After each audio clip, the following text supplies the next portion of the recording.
بسم اللہ الرحمن الرحیم۔ اللہ تبارک و تعالیٰ کے نام سے شروع جو بڑا مہربان اور نہایت رحم کرنے والا ہے۔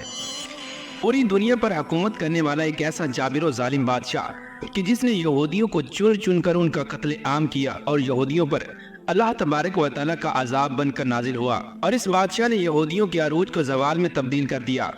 میرے دوستو، آج کی اس ویڈیو میں ہم آپ کو بتائیں گے کہ یہودیوں کو چن چن کر ان کا قتل عام کرنے والا اور ان کے عروج کو زوال میں تبدیل کرنے والا بادشاہ بخت نصر کون تھا، اور یہ کافر بادشاہ یہودیوں پر اللہ تبارک و تعالیٰ کا عذاب بن کر کیسے نازل ہوا، اور بالآخر بخت نصر بادشاہ کا دور حکومت کیسے ختم ہوا، اور اس بدبخت بادشاہ کا بھی اللہ تبارک و تعالیٰ نے کس قدر دردناک انجام فرمایا۔ پیارے دوستو، ان تمام تر سوالات کے جوابات قرآن و حدیث کی روشنی میں آج کی اس ویڈیو میں ہم آپ کو بتائیں گے، لہٰذا آپ سے ہماری یہ گزارش ہے کہ ہماری اس ویڈیو کو اینڈ تک ضرور دیکھیے گا۔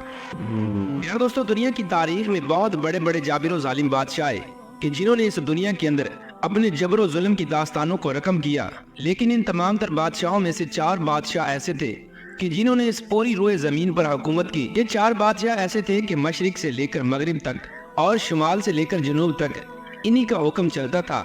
پیارے دوستو، پوری دنیا پر حکومت کرنے والے ان 4 بادشاہوں میں سے 2 بادشاہ مسلمان تھے، جن میں سے ایک کا نام حضرت ذوالقرنین علیہ السلام اور دوسرے کا نام حضرت سلیمان علیہ السلام ہے، اور 2 بادشاہ کافر تھے، جن میں سے ایک کا نام نمرود اور دوسرے کا نام بخت نصر ہے۔ پیارے دوستو، اللہ تبارک و تعالیٰ کا یہ قانون ہے کہ وہ کسی بھی قوم پر اپنا عذاب اس وقت تک نازل نہیں فرماتا کہ جب تک کہ وہ قوم اللہ تبارک و تعالیٰ کی نافرمان ثابت نہ ہو چکی ہو۔ یاد رہے کہ کسی بھی قوم کا زوال اس وقت شروع ہوتا ہے جب وہ قوم اللہ تبارک و تعالیٰ کی نافرمان ہو جاتی ہے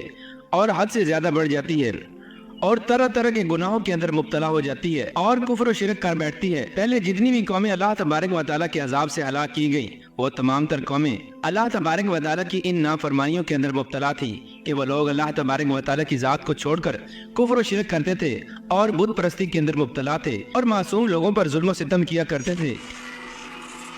پیارے دوستو، ایک وقت تھا کہ جب یہودی قوم اللہ تبارک و تعالیٰ کی سب سے لاڈلی قوم تھی۔ یہ قوم اللہ تبارک و تعالیٰ سے جو بھی مانگتی، اللہ تبارک و تعالیٰ انہیں وہی نعمت عطا فرماتا۔ حضرت یعقوب علیہ السلام سے لے کر حضرت عیسیٰ علیہ السلام تک جتنے بھی انبیاء کرام اس دنیا میں تشریف لائے، یہ تمام تر انبیاء کرام قوم یہود اور قوم بنی اسرائیل کی ہدایت کے لیے تشریف لائے۔ اللہ تبارک و تعالیٰ نے اس قوم کی ہدایت کے لیے اپنے سب سے زیادہ انبیاء کرام کو اس قوم کی طرف مبعوث فرمایا اور اس قوم کو ہر طرح کی نعمتوں سے نوازا، لیکن اس کے باوجود یہ قوم ہر نبی کے دور میں اللہ تبارک و تعالیٰ کی نافرمان ثابت ہوئی اور حد سے زیادہ بڑھ گئی۔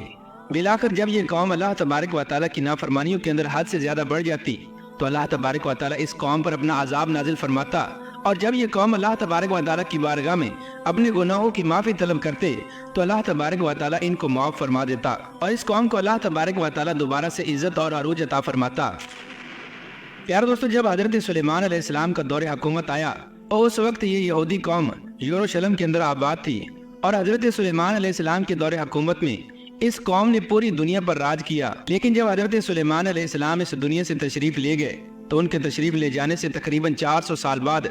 یہ قوم پھر اللہ تبارک و تعالیٰ کی نافرمانیاں کرنے لگی اور طرح طرح کے گناہوں کے اندر مبتلا ہو گئی اور اللہ تبارک و تعالیٰ کی ذات کو چھوڑ کر کفر و شرک اور بت پرستی کے اندر مبتلا ہو گئی۔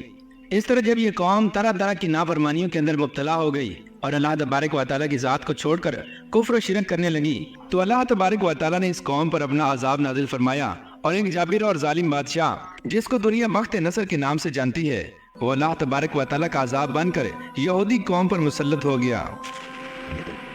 پیارے دوستو، بخت نصر بادشاہ کا دور حکومت حضرت سلیمان علیہ السلام کے دور حکومت کے بعد شروع ہوا، اور حضرت سلیمان علیہ السلام کے بعد اللہ تبارک و تعالیٰ نے اس بادشاہ کو بھی پوری روئے زمین کی بادشاہت عطا فرمائی تھی۔ پیارے دوستو، بخت نصر کی پیدائش کے بارے میں 2 طرح کی روایات ملتی ہیں۔ ایک روایت کے مطابق یہ قوم عمالقہ میں سے تھا اور اس کے ماں باپ نے اس کو پیدا کر کے نصر نامی بت کے پاس چھوڑ دیا تھا، اور یہ نصر نامی بت اس دور کے اندر بہت زیادہ پوجا جاتا تھا، اور چونکہ یہ بچہ لوگوں کو نصر نامی بت کے پاس ملا تھا، لہذا اس وجہ سے لوگوں نے اس بچے کا نام بخت نصر رکھ دیا، یعنی نصر کا بیٹا۔ اور ایک دوسری روایت کے مطابق یہ ایک بادشاہ کے گھر میں پیدا ہوا۔ اس کا باپ ایک بہت بڑا بادشاہ تھا۔ بخت نصر ایک ذہین، بہادر اور جنگجو انسان تھا۔ یہ اس قدر بہادر بچہ تھا کہ اس نے اپنی چھوٹی سی عمر میں اپنے باپ کے کہنے پر مصر کے اندر جنگ چھیڑ دی اور اپنی چھوٹی سی عمر میں ہی مصر کو فتح کر لیا۔ روایات میں آتا ہے کہ 605 قبل مسیح کے اندر اس کے باپ کا انتقال ہو گیا اور اس کے مرنے کے بعد یہ بابل کا بادشاہ بن گیا۔ اس طرح بادشاہ بننے کے بعد بخت نصر بادشاہ نے ایک ایک ملک پر حملہ کرنا شروع کر دیا اور ان ممالک کو اپنے قبضے میں لے لیا۔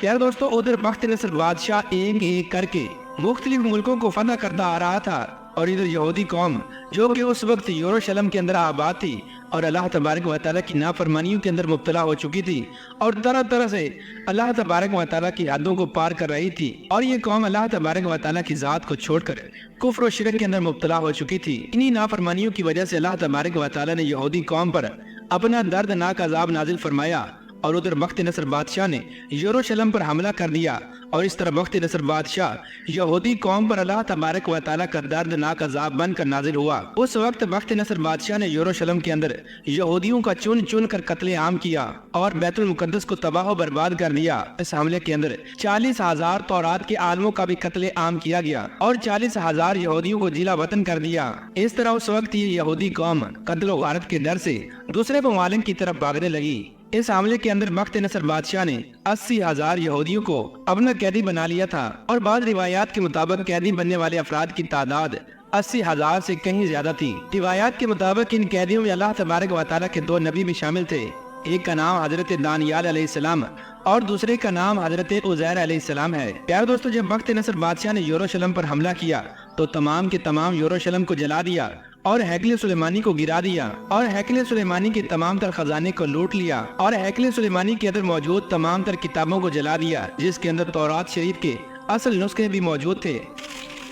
پیارے دوستو، اس طرح بخت نصر بادشاہ نے ظلم و ستم کی ہر حد کو پار کرتے ہوئے یہودیوں کا قتل عام کیا، ان کو چن چن کر عبرت کا نشان بنایا اور تورات شریف کی بے ادبی کرتے ہوئے معاذ اللہ تورات شریف کو جلا دیا۔ پیارے دوستو، اس قتل و غارت کے اندر تابوت سکینہ جو کہ ہیکل سلیمانی کے اندر موجود تھا وہ کہیں پر غائب ہو گیا۔ اس جنگ کے بعد تابوت سکینہ کا آج تک کسی کو کچھ پتہ نہ چلا کہ وہ کہاں پر چلا گیا۔ اس قتل و غارت کے بعد بخت نصر بادشاہ بہت سارے یہودیوں کو قیدی بنا کر اپنے ساتھ لے گیا، اور چونکہ بخت نصر بادشاہ نے ہیکل سلیمانی کو جلایا تھا اور تورات شریف کے نسخوں کو بھی جلایا تھا، تو اس طرح تورات شریف کی بے حرمتی کرنے کی وجہ سے اللہ تبارک و تعالیٰ نے اس بدبخت بادشاہ بخت نصر پر بھی اپنا دردناک عذاب نازل فرما دیا، اور بخت نصر بادشاہ کو ایک دردناک بیماری کے اندر مبتلا کر دیا، اس کے چہرے کو مسخ کر دیا۔ پیارے دوستو، روایات میں آتا ہے کہ جب بخت نصر بادشاہ پر اللہ تبارک و تعالیٰ کا عذاب نازل ہوا اور یہ ایک دردناک بیماری کے اندر مبتلا ہو گیا اور یہ ایک جانور کے اندر تبدیل ہو گیا، اس کے بعد پوری دنیا پر حکومت کرنے والا یہ بادشاہ جنگلات کے اندر چلا گیا، اور وہاں پر اس نے اپنی زندگی کے 7 سال جنگلات کے اندر ہی گزارے۔ وہاں پر یہ جانوروں کی طرح گھاس کھاتا اور اس نے اپنی زندگی کے 7 سال اسی جنگل کے اندر گزارے۔ روایات کے مطابق 7 سال کے بعد اللہ تبارک و تعالیٰ نے اس سے اس بیماری کو دور کر دیا اور یہ جانور سے دوبارہ انسان بن گیا۔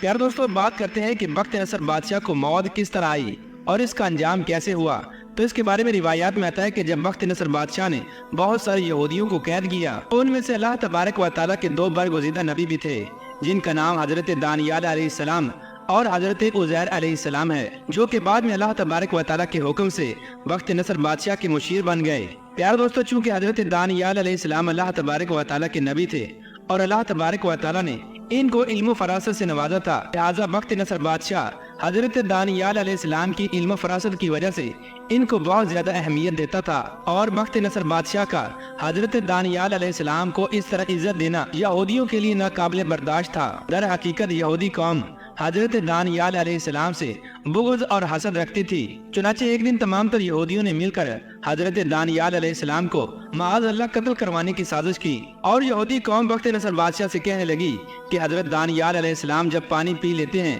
تو معاذ اللہ یہ اپنا پیشاب نہیں روک سکتے اور ان کو فوراً پیشاب آ جاتا ہے، لہٰذا یہ بات اس دور کے اندر مایوب سمجھی جاتی تھی۔ چنانچہ اس بات کی تحقیق کرنے کے لیے بخت نصر بادشاہ نے ایک بہت بڑی محفل رکھی اور اس محفل کے اندر بہت بڑے بڑے عمراء لوگوں کو بلایا اور حضرت دانیال علیہ السلام کو بھی بلایا۔ چنانچہ جب تمام مہمان اس محفل کے اندر پہنچ گئے اور حضرت دانیال علیہ السلام بھی تشریف لا چکے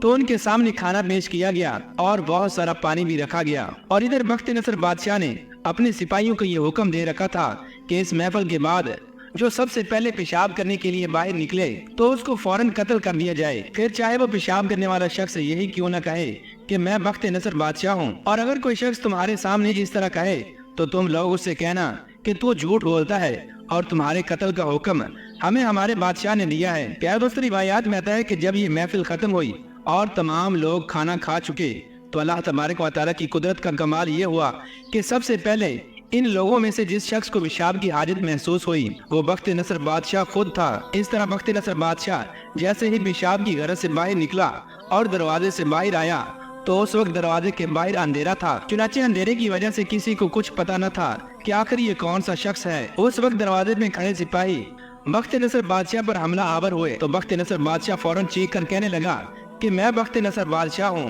تو سپاہیوں نے جواب دیا کہ تو جھوٹ بولتا ہے اور تمہارے قتل کا حکم ہمیں بادشاہ نے دیا ہے۔ چنانچہ اسی دوران سپاہیوں نے بخت نصر بادشاہ پر حملہ کیا اور وہیں پر بخت نصر بادشاہ کو ہلاک کر دیا۔